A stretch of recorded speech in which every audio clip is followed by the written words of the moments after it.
See, whenever you're finishing at sort of this age, and it doesn't get too far away from you actually retiring. You retire quite early. Yeah. Right? There's a couple of clubs in between here. At what stage do you start considering coaching and managing? So at Carrick, Michael Hughes, who played for Northern Ireland, was the owner, and me and him had a up and down relationship. I don't think there was any ups, but there was a lot of downs. Fair, okay. So he was the owner, and to answer your question, and there's more of a backstory to it, but whenever I fell out with Michael and left Carrick, and Brazzi had asked me to sign for him till the end of the season because he had a few players lined up for the season, but he didn't want to bring anybody in, and he knew I could come in and would give everything. They weren't playing for anything massive, for me to see them through almost. Yeah. And because it was him, I was like, absolutely no problem whatsoever. So I played like 6 times or something, I think it was, maybe even less, from the end of January till the end of the season, because I was still struggling. At that stage, I was on the 3G, so like it was murdering me. Yeah. And I was overweight. I was, I wasn't fit at all, but I still knew how to get into certain positions and defend properly. So I'd done okay, but I knew I was just getting to the end of the season. And Brazzi wanted, to be fair to him, he said, look, sign another year. I had Mark Smith and Jamie McGovern coming. Yeah. And he was like, fight it out with them. And I'd done a couple of pre-seasons, and I was like, it was just killing me because my knee was just flaring up, and I'd go home and I remember walking down the stairs sideways. I was like, you can't do this. So, because at the weights, what had happened was I'd really hurt it again, and I went for a scan, and they told me that I needed meniscus repaired. But because of the operation previously, the surgeon said, look, there's a possibility that another 10, 15 years down the line, you'll struggle a wee bit with mobility with your knee if we open you up again. So I was like, didn't want to get it done. I'll harbour on, I'll grit my teeth. So it was always in the back of my head. So even when he's like, Brez, look, I said, I'm just not up to it. As much as I would have loved 5, 6, 7 years ago to bite your hand off for it, but I would have done him a disservice, and I wouldn't have done that. I wouldn't have done to the club. Took wages where I wasn't due. So to answer your question, a big friend of mine was Big Stephen Seaton, was the manager of County Antrim, looked after it all, and he had always been on at me about coming in to help. And I'd always had it in the back of my head that I would love to go and experience it as a coach, and coaching. And people had always said to me, the way you play, you can see that you might be able to go and give people help because you'd done that even when you played. So it always was in the back of my head. So it was at that point that I was like, I didn't even do a pre-season, and I'd went to the Milk Cup with them, done that, and then when I come back, Nal Curry rang me to see if I would come and speak to him because I had no club. And so I went and watched one of the pre-season games, I think, and spoke to him, and he just said, you come in and help me, and we're trying to get back into the Premier. We know you've done it with Carrick, blah, blah, blah. So at that stage, it was like, it's the Championship again. I could get through. Even though the knee was giving me issues. So I went and played up until, I don't even know the date, but we're playing the Welders at Ballyclare, I think it was. And I'd chased after someone or headed it out or something, and my knee just buckled. And I knew at that stage it was done. Because I was never shaking it off. And I probably either needed to go and have an hour exploratory operation to see what was going on, but they obviously had warned me off that a little bit. And I was comfortable that my body just wasn't responding to me, or my knee wasn't responding to me, wasn't allowing me to get fit. So at that stage, I'd probably been thinking about it for about a year. And you're ready to go then? Yeah, I was comfortable with going.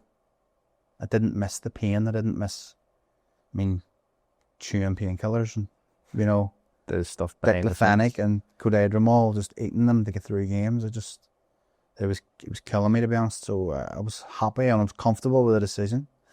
So yeah, and I've always been comfortable with it, to be honest. One of the big things I think that people don't see is they don't understand the injuries that we go through, but they don't see the stuff that we try to do to make sure we can play, because they don't know how everybody else feels about this. But when you're in those situations, the last thing you want to be doing is you feel like you're letting everyone down. You do. Even though you're like, I can't. Yeah. But you still have to. Yeah, and then when you do play and you're crap. Then and they're going, what the so you do it? They're hammering you for it. They're hammering You're saying, going, I shouldn't have done that. No, and I'm sort of, look, and sometimes you're a hero as well, aren't you? You come out and you've done really well. Yeah. Look, it is what it is, but that's just sport, isn't it? It is what it is. You get a job after this? Well, after I'd done that, I'd seen, so it wasn't two mains, because I'd seen the management side of things, because I was close to people from management, being a captain on a couple of, so certain things had happened and I wasn't comfortable with the way clubs dealt with people. So it was always in two mains. I was like, do I really want to get into that world? So, and then Presser rang me, who was manager of Cliftonville Reserves. Yeah. And I thought, I'll give it a go and see, because like no one's relying on you really, except Michael. And he'll let me like come and go and do whatever I needed to do. And he did, if you prefer, and started coaching and just picked it up and enjoyed it. But I was always fearful of the other side, because I'd seen it at Carrick, the way they treated Smalley whenever they couldn't wait to get rid of him, whenever he was like he got us promoted on a next to nothing budget, I would imagine. Another argument that I have with Michael Hughes, I mean, he waited the Smalley hit bottom of it was nearly like you couldn't wait for him to be bottom of the league so he could sack him, and he took over. Yeah. So, you know, I didn't like that side of it. Yeah. And it put me off. But I'd give it a go with Michael, and then it lasted a few months. And then you get this. And then I got a phone call from Larne to say, would you come and speak to us? And I actually rang Brezzy and said, what do you think? And he was like, well, there's 16 clubs or 24 clubs or whatever it was that are in the Irish League. Do you want to have a go at management? And I said, I think so. And spoke about what I've just said to you about different sides. And he was like, well, narrow it down to about, well, right now there's about 4 or 5 clubs that'll probably give you a job. Larne being one of them, because they've offered it. So what's the worst can happen? And I was like, and I don't think Presser was too happy either at the time, because he'd give me the opportunity to come in and start coaching, and now I was jumping ship quite quickly after. And going above, because let's be honest, Presser stayed. Yeah, it was Michael was very loyal to Cliftonville. And he got the chance to lad. Yeah, but I'd come out of senior football, and was probably my profile had maybe got me there. People maybe see me in that light, whereas people always said about being a future manager, and there was always talked about that. Yeah. And I probably got caught up in that as well myself, and thought, I'll give it a go. Yeah, that's what happened. Your time at Larne spans around 3 years. Yeah. That's where you bring the it was big mad. dog in. Yeah. Well, I knew you. This is what when we revert back here. Yeah. You must have took 60% of that Cliftonville Reserve team with you at one stage across a period. I had a brilliant relationship, obviously, with the club, and they helped me out no end. Yeah. And they loaned me players that they felt that they could trust me with. Cliftonville wasn't the only ones that were brought players in from, but it did have that connection, and you always go to what you know. And what we did do, though, is we had a really big pool of players that were at a really good level. Lots of talented young from players. a very young age. Yeah. And not all of them worked out. No. Like, you all had testing times with me. Some more than others. Some more than others. So, yeah. But yes, it started off with probably yourself, Conor McGranels, and then it went, Anton McGonnell was another one. Then as seasons went on, John Donnelly came. Andy Mooney was there. Andy Mooney came, played, and then I managed them in the Premier League with Carrick, brought him with me. So I always had that little connection. As I say, you always go with you need those wee things too. You need help from people that you respect, Brazzy was good with me. Michael was good with me. And Glenville had always an abundance of good young players coming through. And it was a natural thing for me to go to that club and say, you can trust me with your players to do what's best for them, and hopefully I can make them better as well for you. And I think we did that. We had no money. Like I'd brought, I wasn't really getting paid at all. Steady and Paddy Byrne were in with me, who were young. Paddy was like 20 something. Yeah. But he was a brilliant young coach, and who had known from Carrick, playing at Carrick, and Steady was a great lad, had been at Carrick as the backup goalie and had knew football inside out. And I just brought them in. We were completely untried and untested. Brought Mark Carlisle in after a while from Ballymena because I had a brilliant relationship with him. But at the start it was just me, Steady and Paddy rocking up to Larne. Completely wet behind the ears, didn't know what was going on. And yeah, we just rolled with it, and not one of us really got a penny over the 3 years. But it was a brilliant schooling. It was, Archie Smith was brilliant with me. Let me just do whatever I thought was the right thing. Pulled me out of a few holes along the way because I found it really difficult. Because when I played, I loved the physicality of the game. Yeah. And I didn't know how to deal with that standing on the sideline. And I was used to go home at nights, and then like the way I'd reacted and carried on Saturday afternoon, it hit me about like 9:30, and I used to think, what are you doing? Like, so angry at times. Unbelievably That so. was wild. Especially as a young kid. Getting hammered on the sideline from you. And I don't think ever, but I never hammered my own players. I was always very supportive, I thought, most of the time.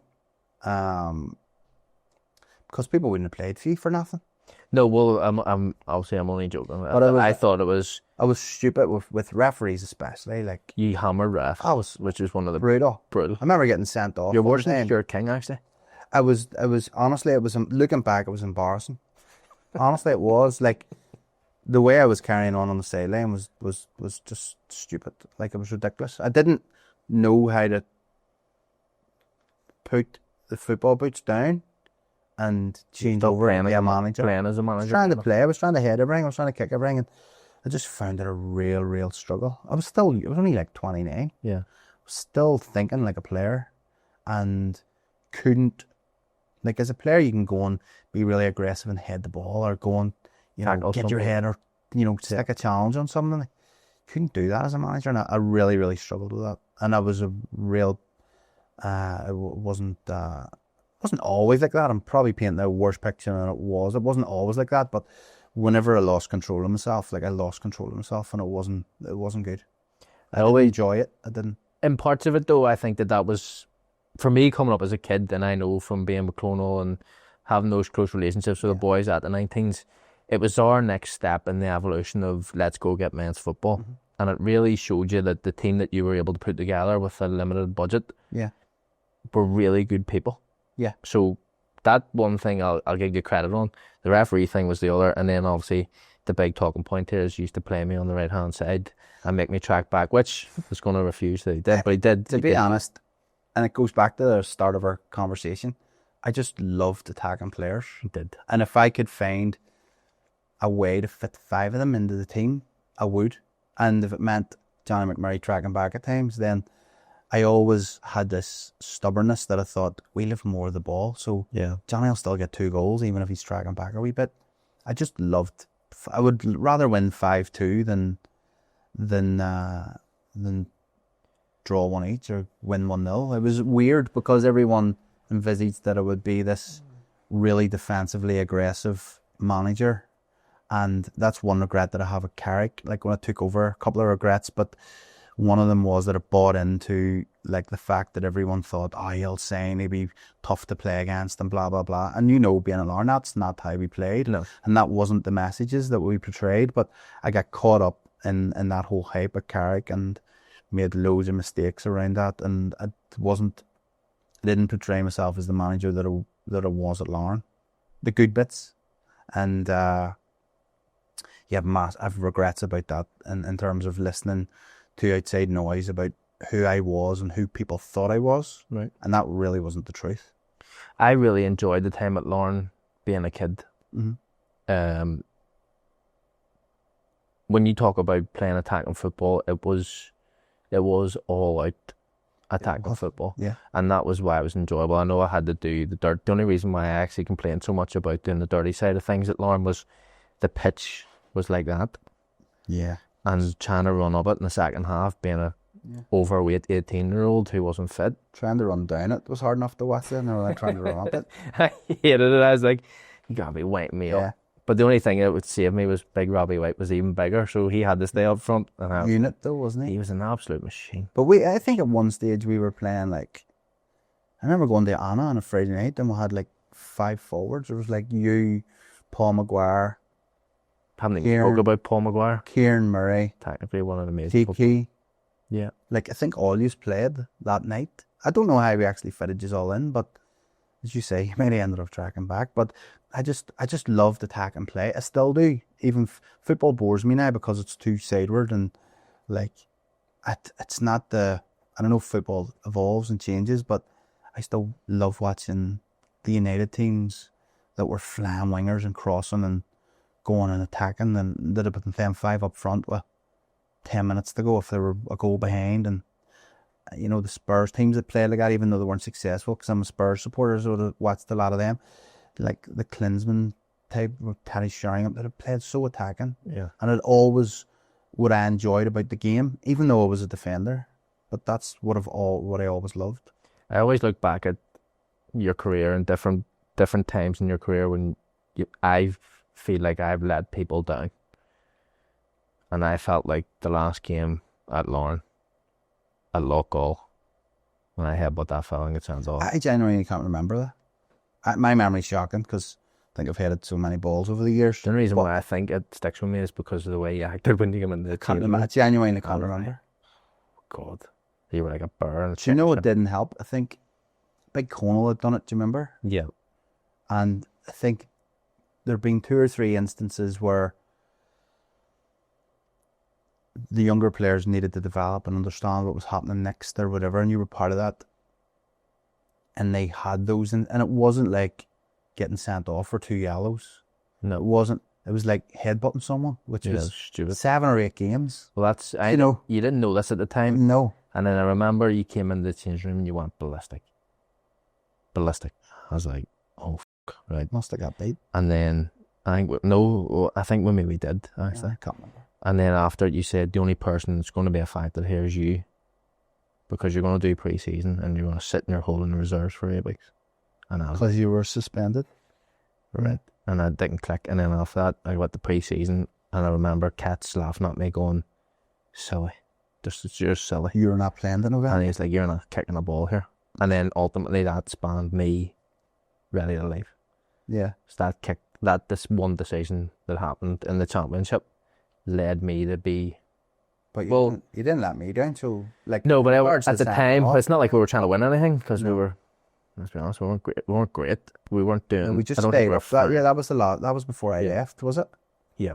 I left Larne at that stage, and you all went back. We all went back, because that's the year Tiernan took over.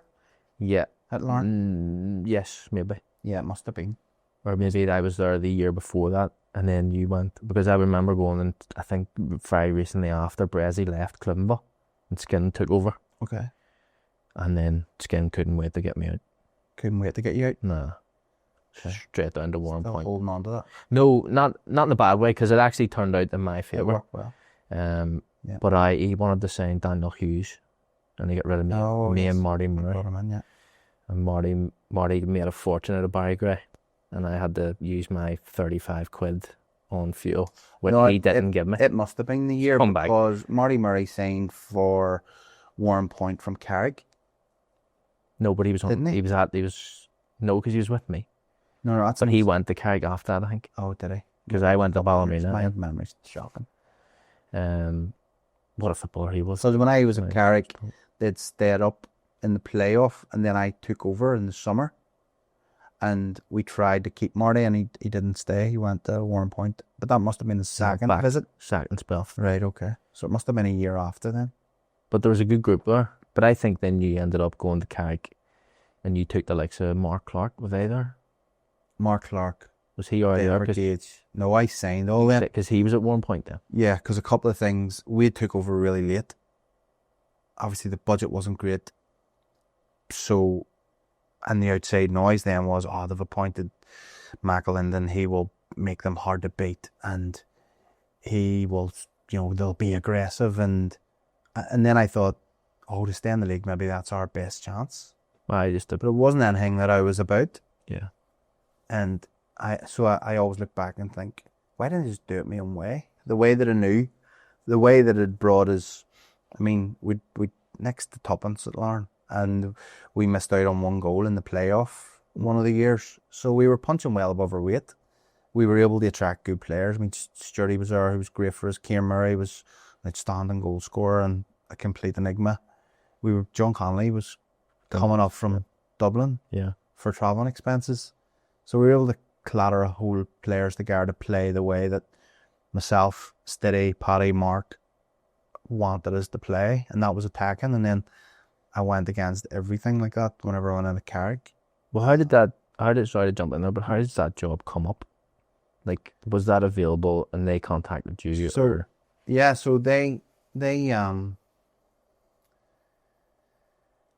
so I'd left Larne and they were in the playoff, but the word around was that after the playoff they were going to be looking at a new manager, and a couple of people sounded me out and said, look, I know we've left Larne, are you going to be interested? And I was like, look, I'll happily speak to them. Excuse me. So I was told, like, the way it works is you have to, like, put your CV in at least so that we're of a paper trail. So I put together a CV and threw it in, and they said, you have to come to the interview. And I was like, right, okay, you're the one asking me, would I be interested in your job? So I went to the interview, and not knowing what to expect, to be honest. Never done an interview in my life for a football job. Didn't know what to expect. Came with a bit of a portfolio on my hand and walked into the room, and my old mate Michael Hughes was sitting looking at me. And I was like, this isn't going to end well. But so for some reason they gave me the job, probably because they'd maybe made the decision before that. So main presser was appointed for that season, and but they'd left it too late to appoint a manager. But I took it because it was an opportunity to manage in the Premier League. Really, if you finished 10th, it was going to be a massive achievement. We finished 11th, even though we were predicted, and rightly so, that all the journalists and all the experts who ever spoke about it predicted us to come 12th. We ended up finishing 11th. I think Ballinamallard got relegated that year, and we lost in playoff to Darren Mullins Newry. Yeah, over 2 legs, and yeah, it was a tough time, but yeah. But Larne was brilliant, obviously with ups and downs, but it really set me up for Carrick, and but I just went against everything that we'd done. But with some brilliant players at Larne. Like, I know you would brought in a lot of boys from there, but your Paul McGuire was unbelievable. Player. Yeah. Scott Irvine in the middle of that pitch was as good a midfielder you'll see at that level. And yeah, we stuck a couple of round holes and square pegs to get us through, and but it was a brilliant grounding. So one thing that I want to touch on, you've briefly touched on the pitch there. Scott Irvine was our centre midfielder at the time, and he ended up going through what's probably one of the worst head injuries in Irish League history. Yeah. How do you go about dealing with something like that as a manager? Not very well. Obviously, it's something that you never envisage happening when anyone goes to football.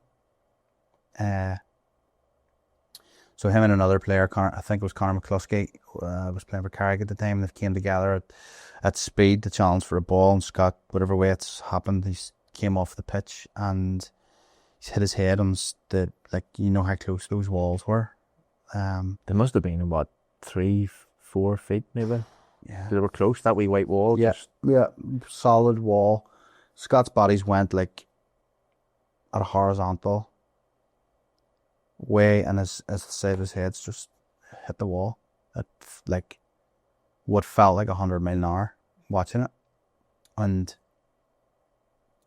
soon as it happened, I knew that it wasn't good at all. So I signalled to everybody to try and get an ambulance. Joe Crawford, who was a physio at the time, attended to Scott. And I'll never forget, like, the players obviously stopped, and the game was stopped and subsequently abandoned. But a real life superhero for me, and I managed Danny McGill, he was his son at Carrick, later in the line. Just luckily in the crowd was Brendy McGill, and he was, I don't know if Brendy was a paramedic or something. Anyway, I think he was a paramedic, and whatever he did, he jumped into action and attended to Scott along with Joe. And from what people led me to believe in the days and weeks after, Brendy especially saved Scott's life. I don't know what he was doing, or but I'll always be in his debt, because you feel like your players are your responsibility, rightly or wrongly, you do. And to see that happening like 5, 6, 7 feet from you was the worst thing I've ever experienced in football, easily. And I'll never forget getting into the Royal, even after the game, whenever I had to go in and address the players. No one really obviously knew what was going on, but we knew that Scott then a while later had left in an ambulance. We didn't know what was going to be the outcome. And I think I drove, or maybe, yeah, I must have drove to the Royal, and because Scott's dad was at the game, Tommy, and Tommy was there, and we were catching up about, what was going on, or he didn't really know much, I think, at that stage. But I'll never forget Janine coming in, Scott's wife, just looking at me, and I looked at her and thought, he's came to play for me on a Saturday, and now he's in intensive care, I think he was at that stage, and like, you just feel responsible. And it was a real testing time, and it brought me back.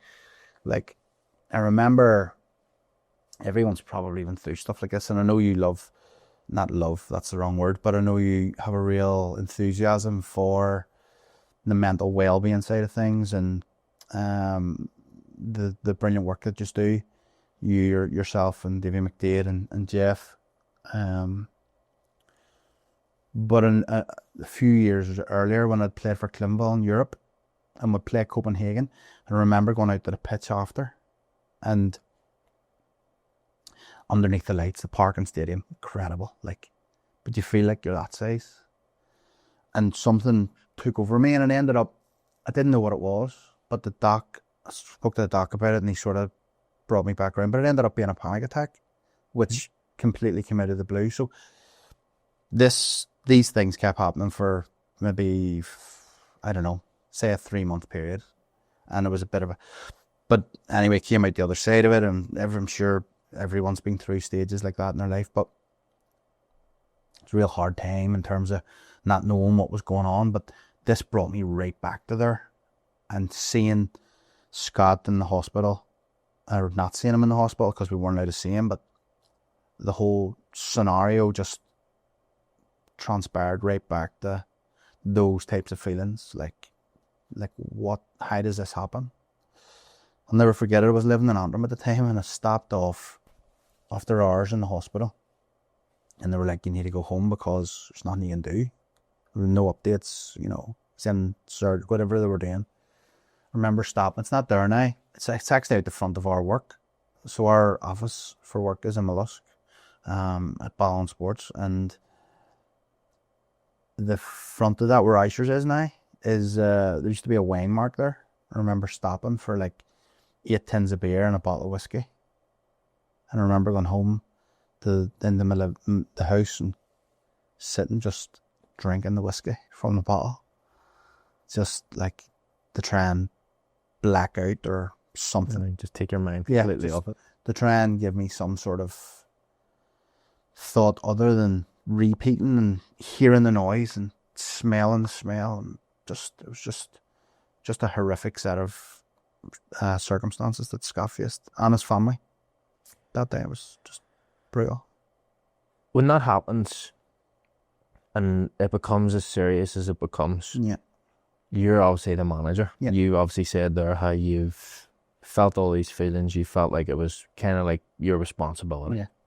Did that, well, obviously knowing you, I know it didn't, but I'm sure the question popped across your mind a few times that you probably didn't want to continue on maybe being a manager potentially because of the situation that you'd just been through. I don't know if I even thought them thoughts, but it was just like, I just remember replaying it over and over and over again, thinking, Scott has young kids in the house, like, so, his missus, like, and I remember going and seeing him with Robbie McKee, who's Scott's cousin,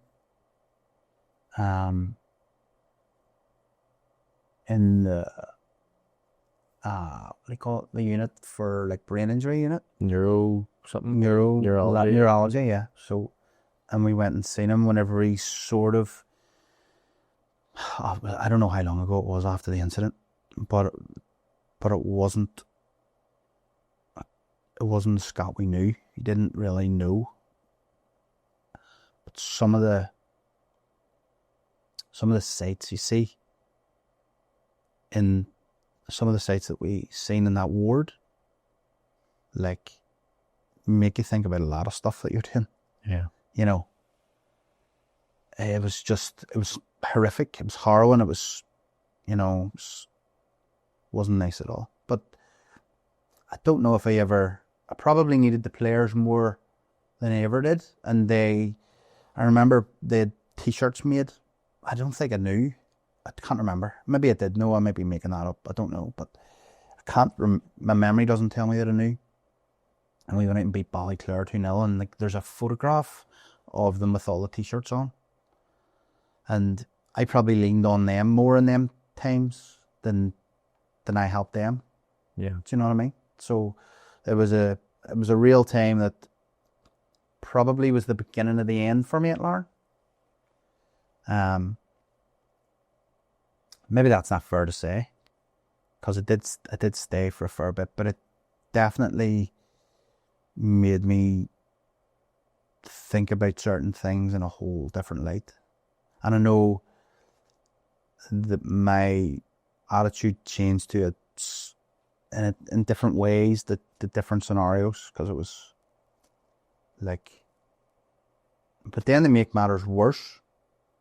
So going through all of that, so like this, I don't like talking about myself when it was Scott and his family was impacted on this. Yeah. Like, even if I felt responsibility, it was them that was impacted. So I don't like to take away from that by speaking about how I felt or didn't deal with it or properly or whatever. But to make it worse, when he started to get better and he continued to start getting better, then he got it into his head that he wanted to play again. And I'm like, so there was a time whenever me and him, we never fell out, but I wasn't pleased with him. Right. And his missus wasn't pleased with him. Right. And we did have a few conversations that weren't very nice, and I wasn't very nice to him probably. Right. Because I felt that he was being selfish. And he'll probably tell you that now. And he was being selfish. Like, all the stuff that we'd been through. And again, even taking me out of it, all the stuff that his family had been through. And he wanted to play again. I'm like, one wrong hit, and like, we're gonna put everyone through this again. Yeah. So me and him get on brilliant. We've a real strong relationship, probably because of the whole thing. But we definitely had a difference of opinion on that. But there is probably my favourite picture in football. We played the Whites, and I think we win comfortably one day. And Scott scored an absolute wonder goal. And it must have been one of his first games back, I think. I don't know, he'd probably correct you. But he jumps into my arms in the celebrations or whatever. So, look at all's well that ends well, Yeah. but it could have been completely set of different circumstances, and it was a horrific set of circumstances to be a part of. You go then from doing that, you spend a wee bit more time at Larne, you do go to Carrick, as we touched on. Yeah. What you say that you listen to too many people. Yeah. And I know now that that's probably one of your regrets, because I know you're very straightforward in terms of how you do things, even working with you with work, trying to get you to design a kit and do other things. You're very opinionated on certain things like that. So I hate people that waste my time. what, looking back at your time at Carrick then, obviously it didn't go the way that you wanted it to for all these outside reasons, inside reasons. Yeah. Do you have any regrets at Carrick? Just the ones that I've talked about, just that I didn't do things my way. Probably we came into the job a little bit too late, which meant that we didn't have. I don't want to sound like I'm being unappreciative to the players that we signed, but the pool of players that we could have went after was smaller. Yes. Than if we'd have had maybe 3 weeks previous or 4 weeks previous. But so I should have been stronger in that regard and said, look, it's not for me. It was just out of Larne. I'd been through all of that with them, and I felt like I needed a break, and it came right away. In one hand, you're thinking, I might never get the opportunity to manage in the Premier League. And then the other one's thinking, like, you need a break from this. You're exhausted doing it. So the left hand won, and I went into it and I gave it everything that I could. Did I do everything right? Absolutely not. Did I learn a lot from it? Absolutely. Probably the major thing I learned from it was that I should have listened to my gut way back and not really gotten involved in management at all. Oh, really? Yeah. Well, the next question, Didn't like the side of it. would you ever consider it again? I don't. I mean, when I say management, I mean at that level, I think it's Brezzy was right. There's only certain jobs you will get. There is a certain ceiling, whether you like it or not, that you will get to.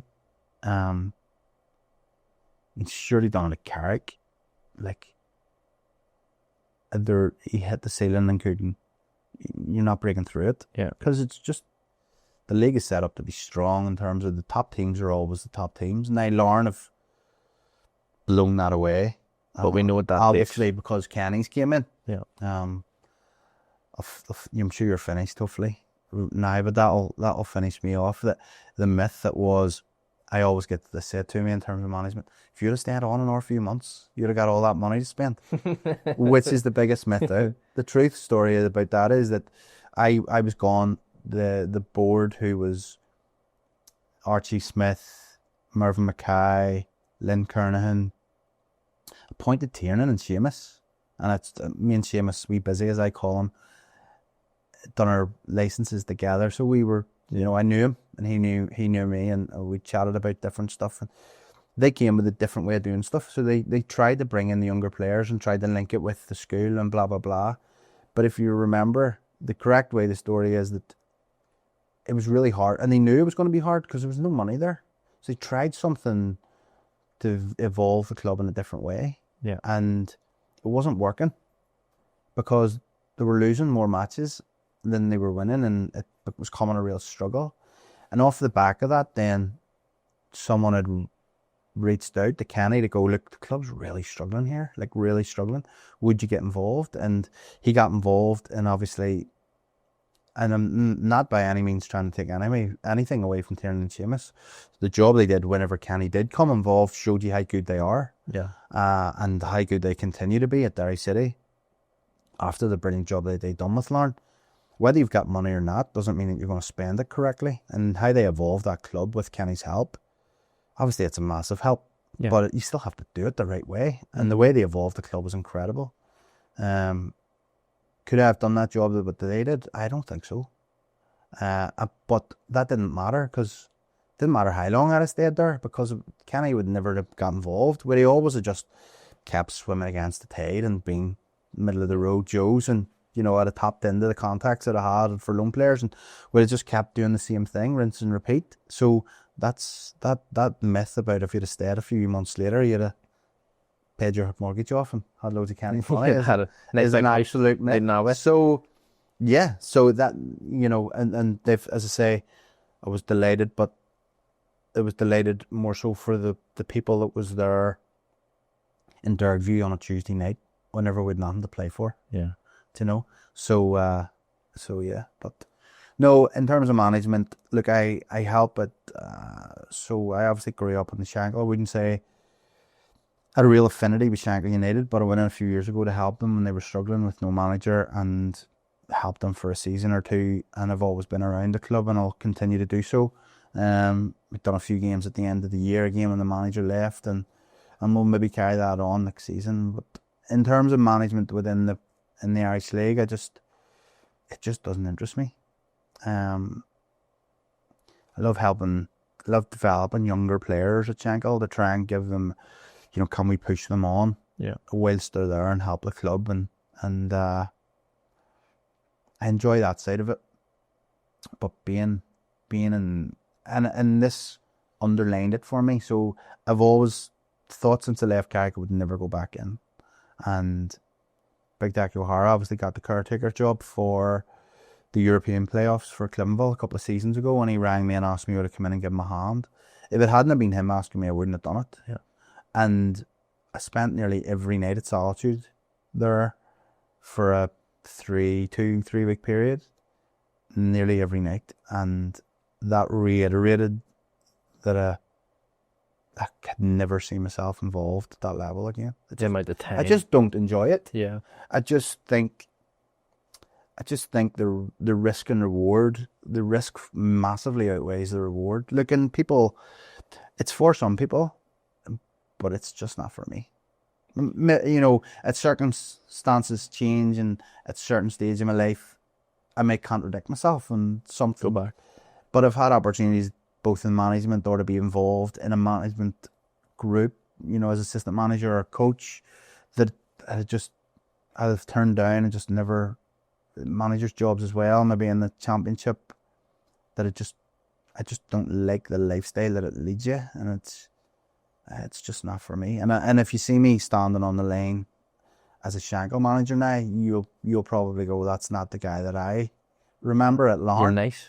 I just see it in a completely different way. Look, everyone has their moments because we're all competitive. But then that shows the fact that you've been able to grow. It does maybe, but and I always fight with myself. Is it a way? I would never say that I don't care as much, because I do, but it's just like, think about Scott, think about his family, think about other things. I used to grow up, and all through my football career, as limited as it was, I always thought that's the only thing that mattered. Yeah. But there's millions of stuff that matters more. So much more. So, you know, I look around, and that's why I probably help with Shankill as well. I look at the younger boys coming through, and they love going there. To get off the street, you know, for something that they want to be good at. And it gives me a little bit of inspiration that we're getting boys like, you know, and we're doing something good. And it's more than the result on a Saturday. And it's took me years to realise that. And I get the community side more than I get the let's focus about beating Glentoran on a Saturday, beating Linfield on a Saturday. It matters more to me that there's more to it than that. And I think it's took me an awful long time to realise that. And that's not everyone's outlook, and that's fine. Yep. Everyone thinks differently, but I just think there's more to life than winning an Irish League game on a Saturday, and it's just not for me. No, I totally get where you're coming from. Now that things have been put into perspective for myself, I've started to have to look at things and weigh up what's the right opportunities to come at you or what you're going to do next. And I completely agree that when you're fortunate enough to be a player and you make good money, it's all you need. And then once the money... Didn't make good money, so I wouldn't know, Johnny, but I know you were a mercenary the whole career that you had, and you hammered me earlier about having clubs when you had more than Tiger Woods. Listen, I'm very conscious that we've been going on too long. It's been a great conversation, but there's 3 things that I have to talk about. Okay. Right. And I need your honesty. Sure. And I've left these out. Okay. So, you've touched on your A licence that you done. Yeah. Ronnie McQuillan. There's this weird story that I've been floated by from a couple of people that you happen to work with. That Ronnie gave you your A licence one night. He didn't give me it, he assessed me on my A licence. We were setting up to play against Ballinamallard. I know where you're going to go with this, right? But he set me up and we were doing pressing from the front. Okay. So I'm doing this with Ballinamallard in mind, right? So doing the 11v11 and Stuart King, I think, was there at the time. He'll back me up, hopefully, or maybe he'll sink me. But was working on playing into their centre halves, playing into the middle of the pitch, their deeper midfielder, and we go and win it. And by the way, we'll win the game at home that Saturday. But Ronnie comes down from stand, he goes, David, he says, you're coaching them players to drop off the centre halves. He said, if you're playing against Man City on Saturday, them 2 centre halves will cut you open with 60-yard diagonals. I said, Ronnie, we're playing Ballinamallard, not Man City. So, yeah, Paddy Byrne always says, you knew old Ronnie. He would have, you should have brought your dad down to get you the licence and all this nonsense. But that's, old Ronnie he assessed me on my A licence. So Ronnie did give you really? He gave me my A licence. Yeah. Fair enough. Assessment. The other one is, someone's floated by me there that you had a run-in with somebody quite famous who joined the Ice League for a short period of time. Leon Knight. Yeah, me and him got acquainted. Right. One day. Acquainted's a great word to use. Carrick were playing. He's not famous, is he really? Let's be honest. Well, he is quite famous. I mean, he was a good goal scorer in England. Let's be honest. He was a good player, to be fair. They did play for Chelsea at one stage. He did. They had Coley in a good side then. Stevie Carson was incredible. But we played them in the Irish Cup at Carrick. We were obviously Championship club and they were a Premier League club, so they were coming to us. Funny, like talking about the ice hockey. I was at the ice hockey that night with my missus, and all these messages started to come through because we had a bit of a ding dong during the game. I think they beat us 3-1 comfortably. Stevie scored an absolute wonder goal, but Leon Knight had been on like social media, and he was like caning the number 6 and the number something, and he was like saying like, what are they? I think he was quite mouthy as well. So no, he was very renowned for being that type of character, wasn't he? Yeah. So, and he was saying stuff that was quite derogatory, and like, just thinking like, what an absolute empty head.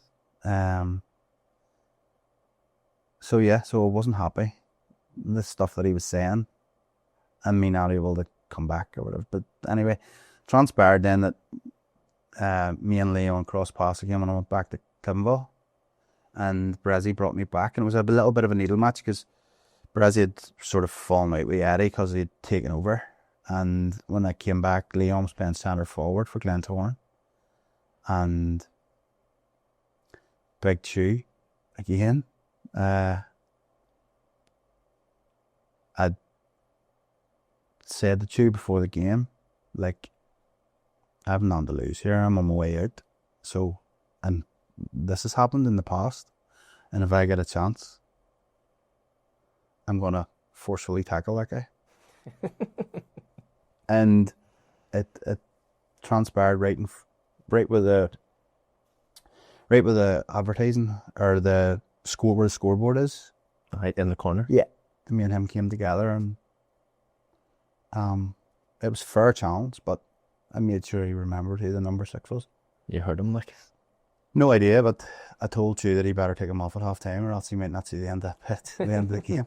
And to be fair, I was never like, throughout my career, I was only ever sent off once. Yeah. And it was for something stupid. Hitting Andy Smith whenever I thought I was already sent off. Andy Smith is a brother of Dean Smith who's just left without goal. But so I was never sent. I was never like really dirty or anything, but it was aggressive. So I was only sent off once, so the proof's in the pudding. So it was never like.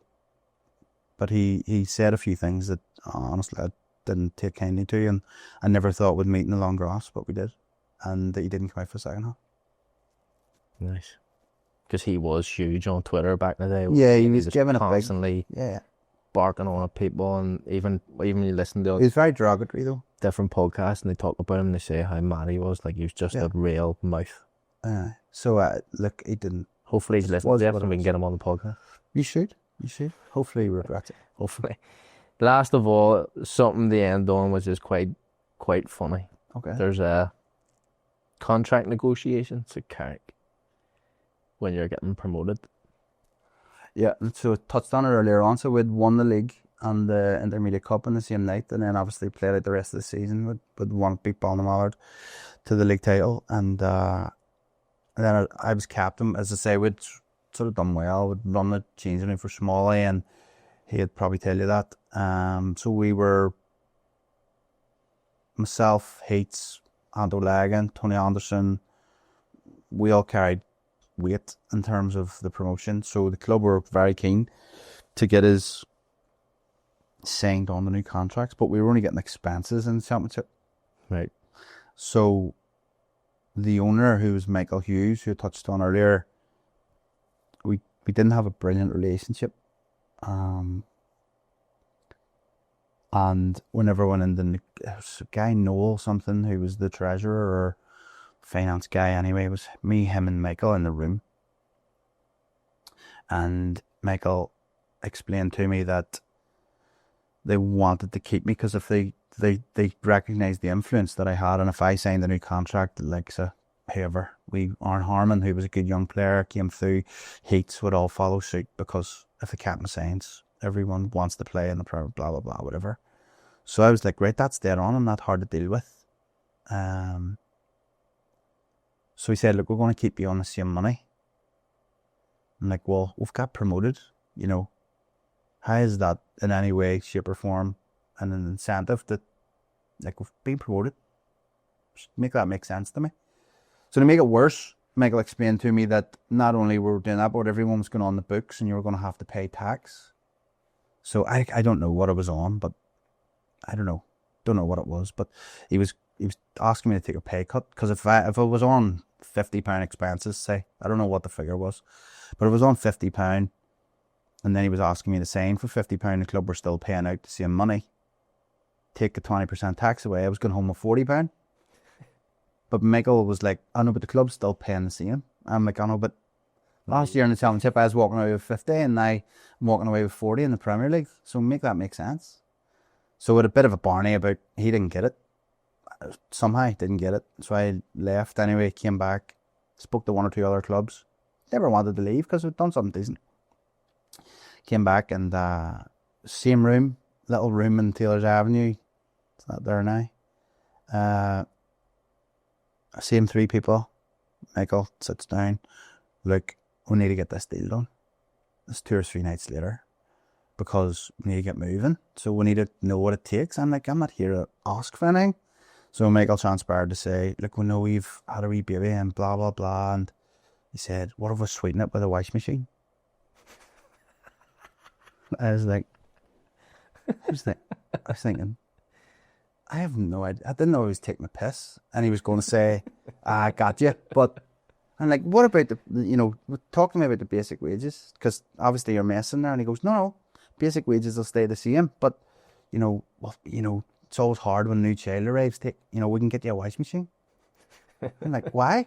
Like, so like, how does that come into his mind? I have no idea. But then the finance guy was like going, he'd obviously hadn't run this past him, and I don't know where he'd picked that idea up from. You need to ask him if you get him on, but maybe he might have just thought, I'll buy you genuinely your washing machine. So I said to goodwill, like, how do you put that down on a contract? Just at the bottom, add-ons. If it costs £500 for a washing machine, I don't know. Obviously, it wouldn't have been that much, but I said, well, just write that into a contract and just give me the money. Yeah. As players do. Sign off. Signing on fees, whatever. I said, write that into the contract and just give me the money. And the boy Noel was like, oh no, if it's in if you're going to do it, you have to put it in the contract, because we don't want to. I think the licenses and stuff had started then, and they were hard feared because they were in the Premier League, it was new and blah blah blah, which was the right thing to do. But yeah, so Yeah, I didn't get a washing machine. I agreed another contract, and then Michael to be fair, Smalley was still the manager then, but all the players knew that as soon as Smalley's, we got to be on it here, because as soon as Smalley run up bad results, Michael's going to sack him, because him and Smalley didn't get on. They didn't see eye to eye at all. I didn't get on with him either, to be honest. He seen me as a steady small player. Right. In terms of him, it brought him in and had been very loyal or whatever, blah, blah, blah. So as soon as he came in fact, the night that he sacked Stevie, he came into training and he showed up. We used to train at the Carrick Rangers Centre we trained out the back of the pitch that had no lights. So we were training like in pitch black, apart from the lights off the hockey pitch. We'd done a bit of running there. Steady's dad run the absolute plums of us for 45 minutes every night. And then we went on the hockey pitch and heats ran around everybody because you couldn't stop. And he was nimble as anything, so you had to be on heats to stay with the score. But anyway, so we showed up at the Live Centre and Michael was there. Can I have a word? I'm guessing. Like, we just hit bottom of the league. Smalley then got the sack. And he was like, I'm taking over. I was like, right, okay, here we go. So, a couple of things then, leave you with. So the first night that he went into the change room, he was like, tell the players before I come in. So I goes in, lads, Smalley's got the sack. He's probably already know. Michael Hughes is taking over you all know who Michael Hughes is, obviously. He's the owner, he's taking over. You know, Michael Hughes had played, I don't know, man, caps for Northern Ireland. Playing the Premier League for whatever, blah, blah, blah. So I'm getting in telling all the players, right? But we had a goalkeeper called Dacky Brown, who had signed from DC. And so Michael stands at the door and he goes, look, stay behind. I want to have a word with you. You know, and blah, blah, blah. So all the players are going out. And Michael, as you do. And big Dacky Brown walks past them and goes, sorry, I didn't catch your name again. What was it? I'm Dacky Brown, a goalkeeper. And I'm thinking, shit. And Michael goes to me, is he taking the piss out of me? I went, no, Dacky generally doesn't have an interest in football. But, so he's not taking the piss. I don't think Dacky played much for Michael. I'd probably go on. No, but he didn't know who Michael Hughes was. Yeah. Hilarious. And then we had more downs. I don't know if we had any ups anyway, but as I said earlier, but we met before a Crusaders game and we weren't getting on. And he came to me and said, right, you're going. We need to bring players in. You're going. And I was like, right, okay. And I said, what does that mean? Am I on the transfer list? Or so we met in the White House Working Man's Club or something. Shore Road behind Abbey Centre. We met in there for some food. Colin Telford, who and I work alongside, he owns our company at Ballon Sports. He was his assistant manager. So Michael comes down. You're going. I was like, am I on the transfer list? And he goes, no, you're no longer needed. You can go home now if you want. I'm like, I'm under contract, but you're not getting paid. Or you will give you half your wages. I'm like, that's not the way contracts works. You've played long enough to know. I think it's I'm not an idiot. How he doesn't. No, he's just chancing his arm, really. So I'm like, I'm not an idiot. So Colin then comes down to try and smooth it over, and he's like, listen, you know, we need to do this. I'm like, I know, but I'm not like, don't treat me like a child. Yeah. You know, have a bit of decency. So anyway, smooth. So I wasn't going anywhere. I'm like, I'm doing all the right things because I don't want to be made to look like the bad one. So, and so before we're leaving, Colin comes to me and goes, look, I think someone had took ill or something had happened that meant that I now needed to be on the bench at CV. That day, same day. So Colin's now over to me going, here, such and something's happened there. One of the Southern boys can't come up. You need to be on the bench. I'm like, 5 minutes ago you told me I could go home.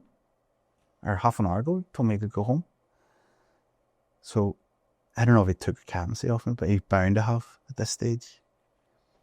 So we get the CV. Actually playing pretty well. Peach was electric. Maybe went in front or whatever, blah, blah, blah. But with about 15, 20 minutes, maybe it was less than that, I don't know. Can't remember. But anyway, comes towards the end of the game, say 15 minutes. And Michael Hughes turns to me and goes, go and warm up. I'm thinking, he's making it. He's winding you up. Can't let him Like make that. So I goes and warm up, and then like 30 seconds later, come on. He goes, right, big man, I need you to go on there and get me a draw. I'm thinking, there's no way that this guy's being serious. 2 hours ago, he was cutting the wages in half. Yeah. He was telling me that it was no longer welcome, and now he's asking me to go on and get him a draw at Seaview. I'm like, it's surreal, but listen, that's football. Isn't it? well, it can be football, but it's definitely not the way I would have done things. But he, I think the record books show that we got a draw. Did. And then is the relationship obviously was done then. But then I went he let me go. He wasn't going to let me go to Climbwell because he knew I wanted to go there. And he tried to stop it, and then they worked it out anyway. And then we met later down the line when I was Carrick manager. That's another story. Circles work out. Anyway, this is what it is. But yeah, nearly got it. Didn't get no washing machine. Brilliant. Well, listen, I'm really sad that you didn't get that washing machine. I could have probably cleaned so many kids' clothes that you could have done with. So many kids. Like, I didn't house 100 kids. 500. Yeah. Decent washing machine. Stay tuned. Well, listen, I just want to say thank you. I've thoroughly enjoyed this conversation. Also, just want to say thank you for all the work you do outside of things.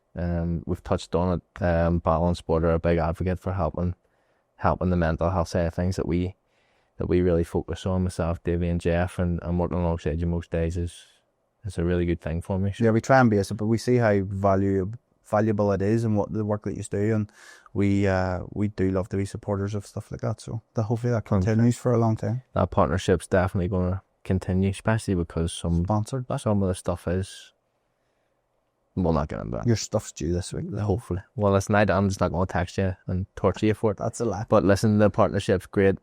And obviously Colin will be listening to this. Can't believe he was actually in the assistant at one stage. But listen, thank you very much for coming. It's been a pleasure. Appreciate it. Guys, join us next week on the On The Spot Football podcast for yet another fantastic guest. You'll have to wait to find this one out. See you all soon.